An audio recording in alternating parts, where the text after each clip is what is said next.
While other empires starved on the battlefield, the Mongols thrived, turning conquest itself into their supply chain. Welcome back to the Deep Dive. Today we are taking on a genuinely incredible historical paradox. It's one of my favorites. How did the Mongol Empire, we're talking about the largest contiguous land empire ever, from the Pacific all the way to Eastern Europe, how did they conquer so much so fast? And the reason it's such a paradox is, well, it's simple. They were nomads. They completely rejected the foundations of military logistics that, every other major civilization relied on. Absolutely. Think about what it took for Rome or Persia or the Chinese dynasties to conquer anything. It's all about infrastructure. Right. You needed secure rear bases, massive stockpiles of grain, and just thousands upon thousands of supply wagons. The second you march an army out, you're dragging this immense, slow logistical tail with you. And that tail often becomes your biggest weakness. It's slow, it's predictable, and you need thousands of non-combatants just to guard it.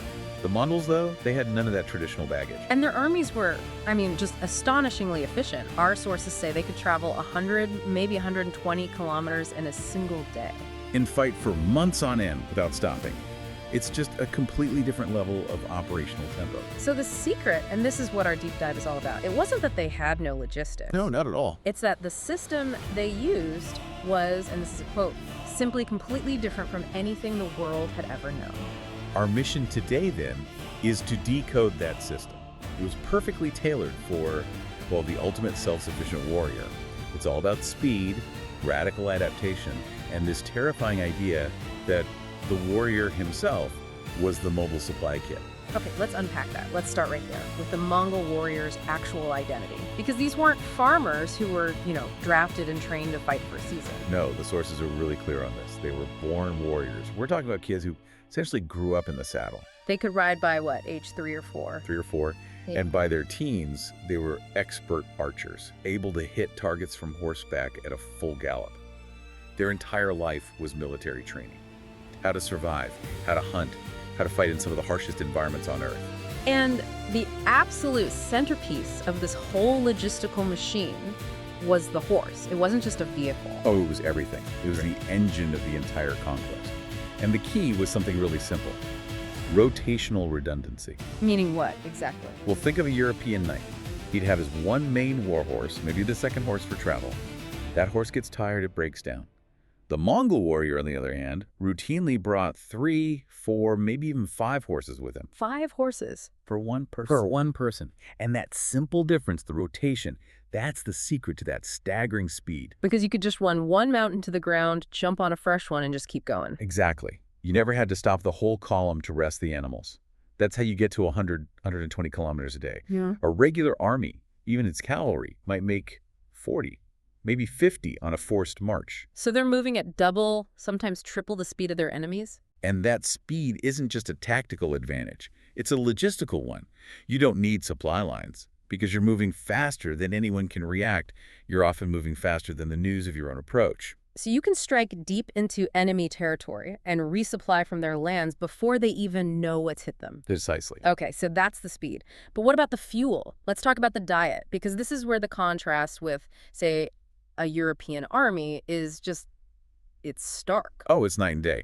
A European infantryman, he needed huge amounts of bulk food. We're talking about maybe 1.5 conners of dry rations every day. And a conner, for you listening, was a huge measure, like a bushel of grain or even more. Imagine trying to carry that much food for an army of 10,000 men.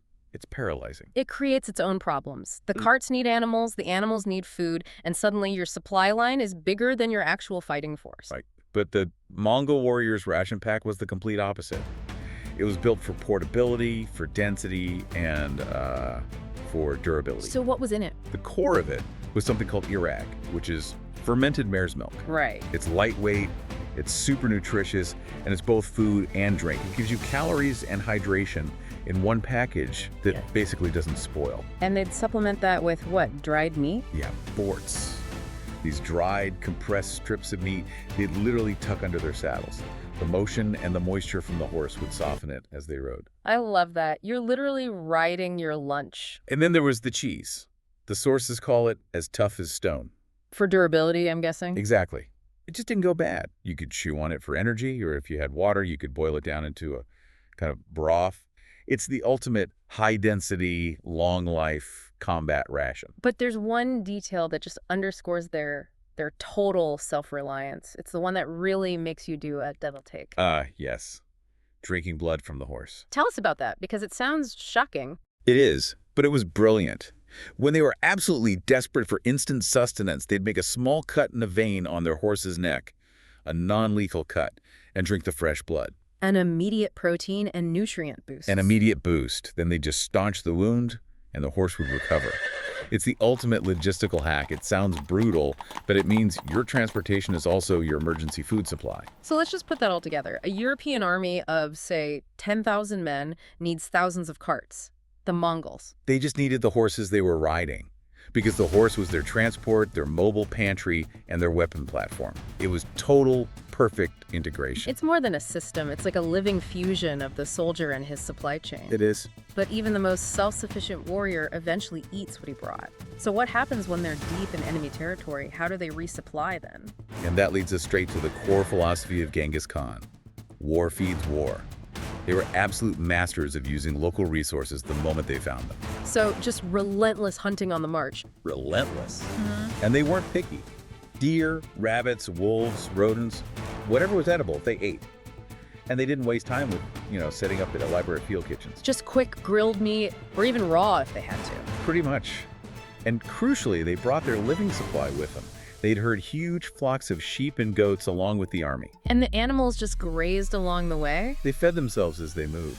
And when a unit needed a meal, they just took an animal from the herd. They were literally consuming the land as they moved across it. Here's where it gets really interesting, though. The strategy shifts from just subsistence to systematic resource extraction. They used psychological warfare to gather supplies. They understood that a long siege was a huge logistical drain, so they preferred surrender. So at Tumen, a 10,000-man division shows up at a city. What happens next? They don't just attack. They send a message, and it's terrifyingly simple. Surrender now. Give us 10% of your wealth and your food, and you will live in peace. And the alternative? The alternative was complete annihilation. The city would be leveled, the population massacred, and everything of value looted. It was ruthless, but it was an incredibly effective calculation. Because most smaller towns and cities would just do the math and surrender. Of course. They'd hand over the grain, the fodder for the horses, the wealth, everything the Mongols needed, and the army gets resupplied without firing a single arrow. So the cities that did resist, they weren't just military targets, they became logistical examples. That's a perfect way to put it. One city, utterly destroyed, served as a chilling, living message that ensured the next 10 cities surrendered without a fight. The food line came directly from the territory they were conquering. But none of this terrifying efficiency could happen by chance. Our sources stress that they never, ever just stumbled blindly into enemy lands. No, preparation was everything. Spies and scouts were sent ahead, sometimes months in advance, to gather critical intel. And what were they looking for?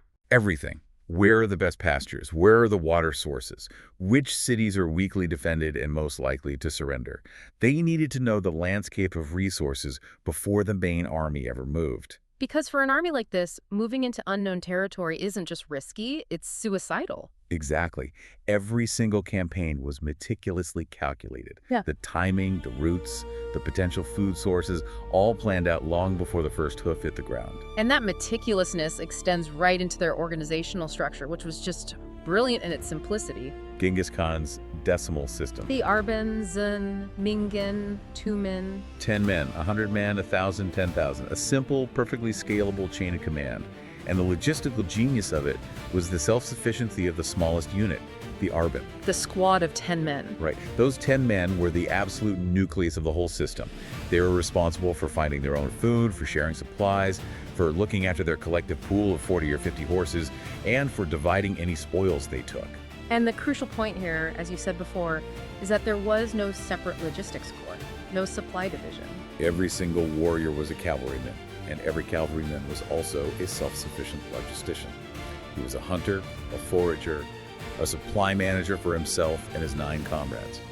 That's what eliminated the logistical tail. But how do you maintain that kind of system without it collapsing into, hoarding and corruption? Iron discipline. enforced by Genghis Khan's law code, the Yasa.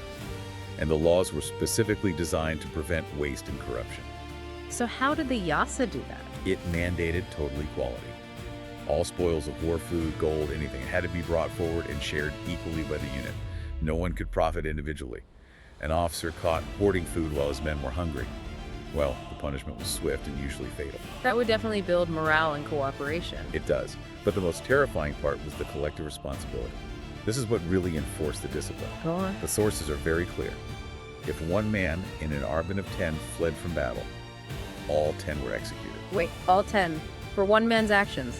All 10. And if an entire Arban fled, the whole zun of 100 men could be punished, sometimes just as lethally.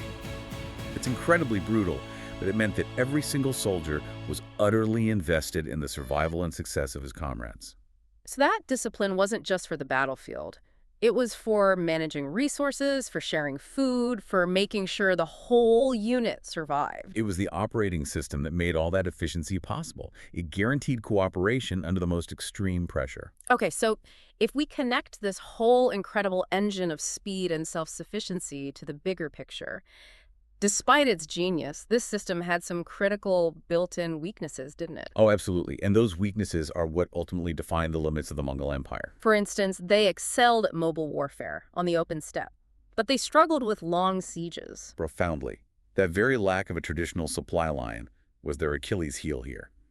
If they couldn't take a city quickly, they were in serious trouble. Because they just didn't carry long-term food reserves.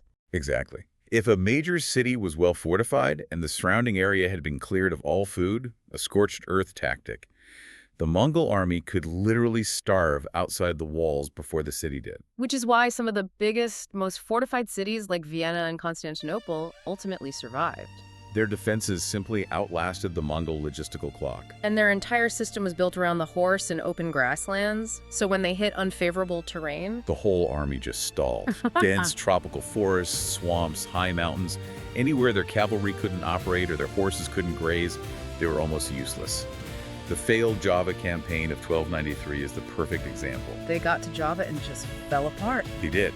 The humidity ruined their composite bows, there was no steppe grass for the horses, and tropical diseases just tore through the ranks. The most feared army in the world had to retreat in humiliation, defeated by the biome. They also really struggled against enemies who were willing to use that scorched earth tactic on themselves. Right. When Russian and Polish forces did it in 1223, burning their own fields, poisoning wells, it worked. The Mongols started to run out of resources. It's just that very few enemies had the will to destroy their own lands on that scale. Which reinforces how calculated everything had to be. You mentioned the timing of campaigns. It was critical. Major campaigns almost always kicked off in the spring. Green grass was growing, mare's milk was plentiful. They almost never chose to fight a major war in the dead of winter. And you can see it in their strategy. In 1241, when they invaded Europe, they chose a route straight through the Hungarian plains. Which were full of livestock. Yeah. They were following the food supply, not just the enemy armies. And then when Genghis Khan died, they withdrew from Europe. There were political reasons, of course, but you're saying there was a logistical angle, too. A huge one. The brutal European winter was fast approaching. Fighting a campaign that far from home in resource-scarce conditions was just too big a risk, even for them. Which brings us to the final fatal weakness: distance. The farther they got from the mother steppes, the weaker the whole machine became. The horses weren't adapted to the climate. The warriors were cut off from any safe retreat. The empire was vast, not because they could conquer everywhere, but because they were smart. They only fought the wars. Their unique logistical system gave them an overwhelming advantage in. So what does this all mean? What's the big takeaway for you listening? The Mongol Empire didn't conquer the world through magic. Not at all. They did it by perfectly adapting their nomadic lifestyle into this completely self-sufficient military machine. The key adaptations were, every warrior being a survival expert, the war feeds war philosophy, that incredibly flexible organization, and the iron discipline of the Yasa. They turned what everyone else saw as a liability, having no fixed bases, and made it their greatest strength. They were just the absolute masters of doing more with less, which is why this deep dive feels so relevant, even today. Absolutely. The ultimate lesson here is that real strength isn't always about having more than your enemy, bigger stockpiles, bigger armies. It's about knowing how to effectively use what you already have. So think about it. What system in your own life maybe in your work, is based on that slow, expensive strategy of just trying to get more stuff, when maybe the real path to success lies in radical efficiency, perfect adaptation, just like the Mongol warrior on the steppe. Something to ponder until our next deep dive.